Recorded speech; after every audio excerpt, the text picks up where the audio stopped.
Bonsoir à tous et bienvenue à 24-60. On commence ce soir sur une note d'espoir. Cette denrée très rare en ces temps troubles, l'espoir, notre prochaine invitée l'incarne parfaitement. Elle a permis de redéfinir la relation des humains avec le monde animal grâce à ses recherches sur les grands singes. À 91 ans, la célèbre primatologue Jane Goodall poursuit sans relâche son action pour protéger la planète, lutter contre les changements climatiques et dénoncer les injustices et les guerres. J'ai eu le privilège de la rencontrer samedi dernier alors qu'elle était de passage à Ottawa pour une conférence au bénéfice de l'Institut Jane Goodall. Aujourd'hui, j'ai le plaisir de vous présenter le fruit de cette rencontre assez chaleureuse et unique. Bonne écoute. Dr. Jane Goodall, it's an honor and privilege to greet you at 2460, our program. You dreamed your life at a very early age, and at 91 years old now, you're still living your dream. What keeps you going? What keeps me going is the state of the world and concern for the future of our children, grandchildren, concern for the future of the planet, concern for the future of life on Earth as we know it. And, you know, we're surrounded by pretty dark times right now. And a lot of people say, well, why don't you just give up? You can't do anything. But, you know, I'm an obstinate kind of person, and I'm not going to give up. And the more people come up ahead with war and destruction of the forests, the more I'm determined to do anything I can. I'll quote you, if I may. What you do make a difference, and you have to decide what difference you wanted to do. And for you, it goes back to your childhood. Well, yes, I was born loving animals, and you know, there was no television when I was growing up, hadn't been invented. And so I learned from being out in nature and then from books. And I was 10 years old when I discovered a little book, very cheap edition of Tarzan of the Apes. Well, I'd never heard of Tarzan, no television. So I just had saved up enough pocket money to buy it. This was during World War II. And I read it from cover to cover. And of course, I fell passionately in love with this glorious Lord of the Jungle. And he went and married the wrong Jane. But you took your revenge for more than 60 years. You were the Jane of the jungle, of the forest.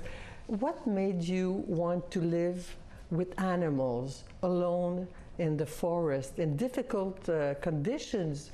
What made you want to live in you dreamed of living in Africa at that young age? That was because of Tarzan. Really? Yes, the Tarzan book. Yeah. And animals I'd always loved. And so, you know, I wanted to live in the wild like Tarzan. And I thought the wife, the Jane he married, was a real wimp. Well, you replaced that Jane, for sure. And you found love in your way, too, in the jungle. And I was lucky I had a really supportive mother. Yes. And that made all the difference, because when I announced at 10 that what I wanted to do, everybody laughed at me. Jane, try and dream about something you can achieve. Forget this nonsense about Africa. It's far away, you don't have money, which is true. We had very little money. And you're just a girl. But not my mother. She said, if you really want to do this, you have to work really hard, take advantage of every opportunity, and if you don't give up, I'm sure you'll find a way. You found that way with Dr. Leakey, a paleontologist, who believed in you, believed, although you were not a scientist, and you to document the life of not every animals, but the chimpanzee. What made you accept that mission, first mission? Because it was my dream being offered to me on a plate. I mean, you know, it's not easy without a degree and being a female. How was I going to get into the wild? And then fortunately, somebody said, if you're interested in animals, you should meet Louis Leakey. And he decided I was the person he'd been looking for, mainly because he let me go with one of his digs. You know, he searched for fossils. And in the evening, after working all day looking for fossils, I was allowed to walk out on the Serengeti plains, and I met a lion. A lion, very close. And I think he was a young, fully grown male. And he was just standing looking, his tail gently waving. And so I walked up onto the plane from the gorge, and Leakey said I did just the right thing. That's when he asked me if I were prepared to go and study chimps. All those years you fulfill your dream? Yes. Yep. You made extraordinary discoveries. When we look at your discoveries, people think of revolution, of how we change our relationship with animals. Tell us about your main discovery. Okay, well, you see, I was really lucky because I was the first person to study them in the wild. So obviously, things I discovered were unique. And the one that made the biggest difference was seeing a chimpanzee named David Greybeard by me using and making tools to fish for termites from their underground nest. And at that time, Western science believed only humans used and made tools. And they believed that, you know, we were not part of the animal kingdom. We were separate. But because the chimps are so genetically like us and behaviorally like us, eventually they had to realize we are actually part of the animal kingdom. And once you admit that, and once you admit that not only chimps but other animals too have personalities, minds, and emotions, then that makes us think differently, or it should do, about how we treat animals. But you made us understand how chimpanzees are so much like us in many ways. Yes, I thought they were like us but nicer until I saw them. They, like us, have a dark, aggressive side. They're capable of killing and a kind of primitive war. And one community of about 50 individuals with 10 adult males annihilated the neighboring smaller community, males and females, and took over the territory. One of your great achievements too is to allow, through the National Geographic to document. We have films, we have pictures. We see through those documents what you saw, what you lived. It must have been a lot of patience to witness that. Well, certainly it took patience. Many years. But when I was a little girl, if you want to watch animals, you have to have patience. And I was curious, where's the hole on a hen big enough for an egg to come out? I couldn't see a hole like that, so I hid in a hen house, apparently for about 4 hours. And my mother was about to call the police, and she sees this excited little girl rushing towards the house. Instead of getting angry, how dare you go off without telling us, don't you know how worried we've been? All that scientific curiosity would have been killed. And I might not have done what I've done. So yes, patience. Took 4 months at Gombe before the chimps stopped running away. 4 whole months. After having struggled, crawled through the undergrowth, climbed up to the peak and down again and searched, and been rewarded, yes, by seeing chimps, but chimps that ran away every time I went up to them, to have a chimpanzee just sit there and watch me and know that I was there and not mind, that was a very, very wonderful moment. We see pictures of you just beside them, just looking at them, but we also see pictures like one of the millions of pictures that you're probably the most photographed person in the world, at least one of the most renowned person in the world for all you did. I'll show this picture, which is very beautiful. What this reminds you? This is in the 2nd year of the study, when the chimps had begun to accept me.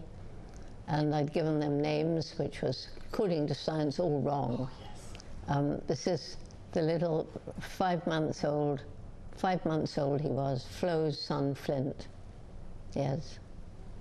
And it was a very magic moment. Very magic moment. How See those big wide eyes looking. How do you feel looking at those pictures? I feel great nostalgia for those days that are long gone. I knew every chimpanzee, I knew their personality. I could sit among them. And I followed this one, his development from birth all the way up to his death when he was 8 years old, very young. dying of depression because he lost his mother. Yes. It looks a lot like us. Now, is it one of the resemblance Yep. between chimpanzee and us? Well, they, like us, they can be happy, sad, they can be angry, they can be frustrated, and they can be depressed, and they can grieve. He grieved. Yes. You mentioned giving them names, and scientists didn't agree with you. No, I should have numbered them. Yeah, but that's part of your revolution. Yeah, Isn't yeah. it? The whole thing. Science perceived animals as mere objects. They're beings. And it's not just chimpanzees who have personality, mind, and emotion. So too are dogs. I was taught this by my dog when I was a child. But you also said that dogs were your favorite animal. Yeah. Oh, they are. Yeah, chimps are too human. Oh, yeah, chimps are too human because they can be cruel and brutal. Yeah. They're not all. We're worse than them because we can deliberately plan. We can, you and I could sit here and we could plan to torture somebody in Gaza. That makes us evil. Not that you and I would. Because if we are that intelligent, we wouldn't do it. But you make a difference between intelligence and intellect, right? What is the difference you make?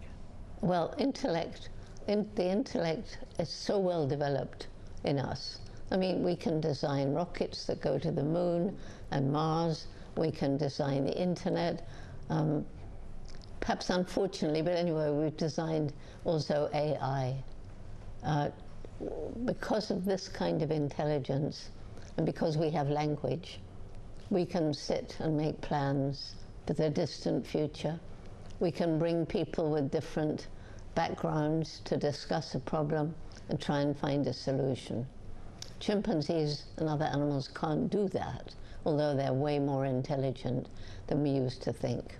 So we've got this intellect, but if we were intelligent, we wouldn't be destroying our only planet. That's what we're doing every day. And more now than ever, is there a backlash now from governments, from industries, from lobbies, Well, not to protect the planet? Because this is your mission since the 1980. biggest backlash is from the planet herself. With the She's change. telling us Yes, that we're wrong. Definitely. Yeah. I mean, you know, the heating planet leading to climate change, changes in weather patterns, more hurricanes, more droughts, more heat waves, more floods.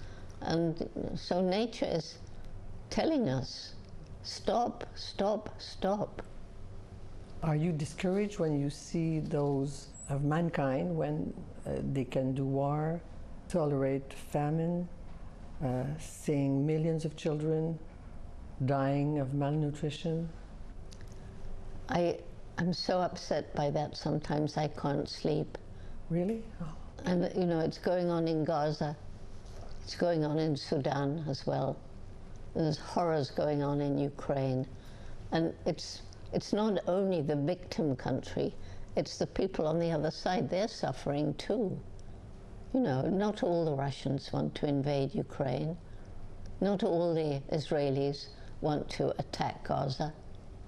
So it's causing not only terrible human suffering, terrible damage to the environment. The modern machinery of warfare is emitting hundreds and thousands of tons of CO2, devastating huge areas of land. Do you have the chance sometimes to meet with the leaders who declare war, who tolerate famines? Yeah, sometimes. Yeah. I sometimes meet the leaders, and you can't really tell. When you meet a politician, they may agree with you when you're there, but it doesn't mean they agree with you at all. But some do. There is a change. There are politicians who are really trying, and there are leaders of big business also who are really trying to do things in a more sustainable way. Last year, you made a tour around many countries saying to people, vote for the planet. That's your main action now, worried about I think my main purpose now is to give people hope that we will come out the other side if we get together now. Because if we lose hope, we become apathetic. What's the point? Why should I bother if it's no good? And if that happens to more and more people, and it's beginning to, then we're doomed. That's the end. Going back to the chimpanzees, I guess you're worried about the impact of those problems on the planet, on them. They are a species in danger. Yeah, they're one of the species because their forests are being destroyed. And climate change, you know, it means that fruits ripen at different times. And they had a rhythm, long rains, short rains, dry season. Now it's just all muddled up. It rains in the dry season, it's dry in the wet season. The fruits and the insects and the birds are all confused. And in addition to that, there's the illegal wildlife trade. Mother chimps are shot to steal their babies, to sell them, particularly to the Middle East and Asia. Why is that so? Well, the local people want to make money, so they shoot the mother, take the baby and sell them. And people want to buy them as pets or for entertainment. It used to be medical research, but thank goodness that stopped. I've read that more than 70% of the great ape population has declined in the last 50 years. While you were trying to understand them, people beside you in different countries were destroying them. Well, you know, when I realized that chimpanzee numbers were dropping, I thought by that time, 1986, there were 6 other scientists studying chimps in different parts of Africa. So I got some money to visit those places to find out what's happening to the chimps. And it's what I've said, they were being shot, their forests were going. But I also found that the people living in and around the forests, they were suffering, living in poverty, lack of health, education, facilities, and they were cutting down the forest. The local people were cutting down the forest to make some money from charcoal, timber, or more land to grow food. And so that's when the Jane Goodall Institute began our program to try and alleviate poverty, to help people find a way of making a living without destroying the environment. That's how we can see that it's all connected. Humankind, the survival of the humans connected to the environment, the animals, the nature. Yeah, we both need the environment. And once the people begin to rise out of poverty, then they realize saving the environment isn't just for wildlife, it's for their future, for their survival. And that's, you know, the Jane Goodall Institute in Canada is helping our Africa programs. And you also founded in 1991, I guess, Shoots and Roots, an organization where group children to pursue your legacy, I guess. Yes, that was back in the middle 80s. Already, back in the mid-80s, children were losing hope. I found them all around the world as I was traveling. They were angry, or they were depressed, or they just didn't care. And when I asked them why, we've spoilt their future, and there's nothing they can do about it. So we have spoiled their future, but there is something they can do about it. And so in our Roots and Shoots program, they choose projects to make the world a better place for people, for animals, for the environment, with the main message: every single one of us makes an impact every single day, and we can choose what sort of impact we make. So that program has members from tiny children, university, everything in between, and it's now in 76 countries. You've been recognized around the world. You have inspired millions of people and millions of children in particular. Is this your main legacy, do you believe? Well, Roots and Shoots, I hope, will be a main legacy, but also this different attitude to animals, that we're part of the animal kingdom, and they, like us, have emotions. You made a conference not so far ago at UNESCO. You give your message to the world. Do you feel you are well heard? All I can say is that after every lecture, and I wouldn't do it otherwise, people come up and say, I had lost hope, I'd given up, but now I promise I'll do my bit. And they write me that. And particularly young women, but not only, write or speak and say, you taught me because you did it, I can do it too. I do have hope. If we give nature a chance, it will come back and again make beautiful places we've totally destroyed. If you fly over Gombe today, no more bare hills. The trees have come or are coming back, and with them the various animals, birds, insects, and so on. You came into this room with a little chimpanzee, but well, actually, you always have one with you. It's always this one. He's 35 years old. Oh. He's called Mr. H. He was given to me by a man called Gary Horn, who lost his eyesight when he was 21 in the US Marines. He thought he was giving me a stuffed chimpanzee for my birthday, but I made him hold the tail. Gary, chimps don't have tails. Oh. So what is it? It's some kind of monkey, I don't know, nothing. And he said, never mind, take him where you go, and you know my spirit's with you. This man has taught himself to paint. He goes skydiving.